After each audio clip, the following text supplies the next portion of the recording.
A man who never accepted the word impossible spent 8 years and $1.6 billion proving that speed had no real ceiling.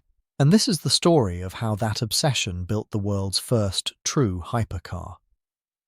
Ferdinand Piëch didn't operate like most executives running a global automotive empire. He identified outcomes first and left the how to whoever worked underneath him, and his track record inside Volkswagen Group backed that approach up completely. Audi had been transformed under him, Porsche had been rescued, and Lamborghini and Bentley had both landed in the Volkswagen portfolio before he set his sights on a name that hadn't produced a serious car in decades. That name was Bugatti, acquired in 1998, and Piëch already knew exactly what he wanted it to become. His original demand was for an 18-cylinder engine, an architecture so long and thermally punishing that fitting it into any road, legal body would have bordered on absurd. Engineers talked him toward an alternative instead, a W16 built from two compact VR8 units joined side by side, wider than a V8, but shorter than a straight 8, with a firing balance no conventional layout could replicate. On paper, it had a path to the numbers Piëch wanted. In reality, the distance between that decision in the late 90s and the finished car rolling out of Molsheim in 2005 wasn't measured in years so much as in impossibilities solved one after another. Nobody was optimizing an existing process here because no existing process applied. The tires the car needed didn't exist yet. No transmission on the market could survive the torque the W16 produced. No cooling architecture from any other platform came close to what this one demanded.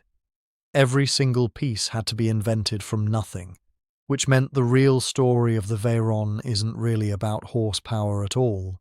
It's about what happens organizationally and financially when one man refuses to hear the word no. Start with heat, because an 8-litre quad-turbo W16 producing over 1,000 horsepower generates enough thermal energy to destroy itself in minutes without serious intervention. Bugatti's answer wasn't elegant. It was exhaustive.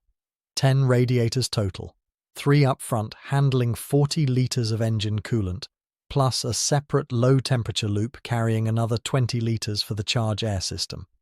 60 litres of coolant moving through a road car chassis is more liquid than some vehicles hold in their fuel tanks, and managing that volume, along with the pressure and weight it added, ate up years of development on its own. Even so, cooling wasn't the hardest problem Bugatti's engineers faced. Tyres were. When the team went looking in 2001 for rubber that could survive 400 kilometers an hour, they ran into a wall no supplier could fix, because the compound, the carcass, and the bead structure required simply didn't exist anywhere in the world. Michelin took the job on, and 5 years of dedicated development later, the result was a run-flat system built around a rigid support ring that could hold the car's weight even after a pressure loss, engineered from scratch for speeds nothing else on the road would ever reach. That work came at a price passed straight to the buyer, roughly $42,000 a set, replaced not every 40,000 miles, but every 2,500. At the Veyron's top speed of 407 kilometers an hour, those tyres have a functional lifespan of about 15 minutes before they start to fail structurally, and yet the fuel tank runs dry in 12. The car, in other words, burns through its own fuel faster than it can destroy its own tyres, which meant the true ceiling on this machine was never rubber, it was the size of the gas tank. And if a tyre ever needed replacing, the specialised equipment only existed at select Michelin facilities, mostly in France, at a service cost near $70,000 a visit, a detail buried quietly in the ownership paperwork for people who treated a €1.2 million purchase as a minor inconvenience. One more first deserves mention before the money story takes over. No dual-clutch transmission on Earth could handle the torque this engine put out, so Bugatti partnered with British firm Ricardo to build a 7-speed unit from the ground up, the most advanced road car gearbox that existed at the time. In a car this dense, with engineering breakthroughs, that transmission barely earns a footnote. Here's where the numbers stop making sense on paper. The Veyron sold for around $1.2 million, and in North America, once import costs landed, that figure climbed closer to $2.35 million. None of it came close to covering what the car actually cost to build.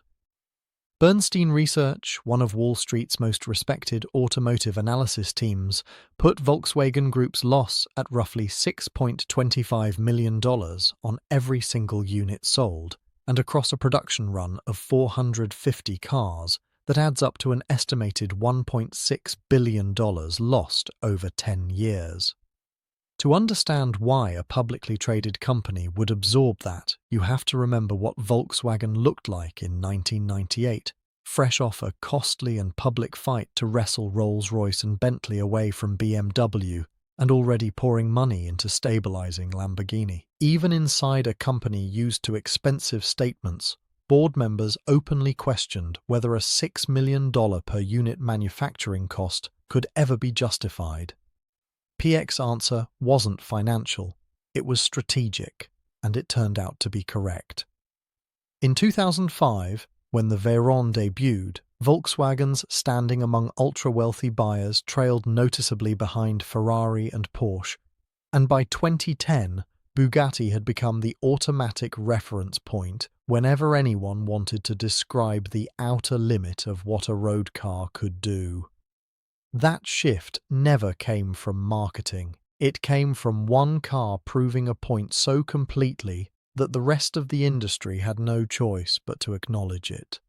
There's a sharper detail buried in 2008, right in the middle of a financial crisis that gutted luxury markets worldwide, when Bugatti still managed to sell every single Veyron allocated that year, while competitors negotiated with dealers over unsold inventory. The car had stopped being a car and had become something closer to proof of a certain level of wealth, the kind where €1 million purchase doesn't even register as a financial decision. By 2010, the platform had already been pushed past what anyone expected in 2005, with the Supersport variant reaching 1,200 horsepower and open-top roadster versions, proving the architecture could hold up without a roof. Engineers had floated a 1,350 horsepower version internally, nicknamed the Megawatt Veyron, and Piëch rejected it, not because it was too much, but because it wasn't enough of a leap to matter. According to Bugatti design director Frank Hale, later documented in automotive press coverage, the extra power wouldn't have translated into meaningful extra speed, since the chassis, the tyres and the cooling system had all reached their structural limits within the existing body. Getting past that wall meant building an entirely different car, not tweaking the one that already existed. 450 units later, in 2015, the last Veyron left the factory floor, having already set a world record of 453.9 kilometers an hour for the fastest open-top production car, a number chosen specifically to beat a long-standing Le Mans straight record. What came next was built entirely on what the Veyron had already proven. The Chiron arrived at the 2016 Geneva Motor Show carrying the same W16 architecture rebuilt from the inside out, with new turbochargers, revised fuel injection, and a completely overhauled management system pushing output to 1,479 horsepower. Priced at €2.4 million and capped at 500 units, it marked the first time in Bugatti's modern history that company president Wolfgang Dürheimer could say publicly that the car was projected to actually turn a profit. Every dollar spent developing Veyron-era tyres, transmissions, and cooling systems had become the foundation the Chiron built on, instead of problems it had to solve from scratch. In 2019, a Chiron Supersport 300 Plus hit 490.48 kilometers an hour on a closed Volkswagen test track, a new production car speed record, and the real answer to the number Piëch had first demanded back in 1997. He'd asked for around 250 miles an hour, and his engineers eventually delivered nearly 305. What the Veyron changed extended well past Bugatti's own lineup, forcing McLaren, Pagani, and Koenigsegg to recalculate what a hypercar's engineering baseline even looked like, and pushing Michelin's tyre research into the broader market in ways that quietly improved performance rubber across the entire industry. Piëch handed his engineers a brief nobody thought was achievable. They spent 8 years and over $1.5 billion making it real, and every hypercar built since 2005 carries a piece of that answer inside it.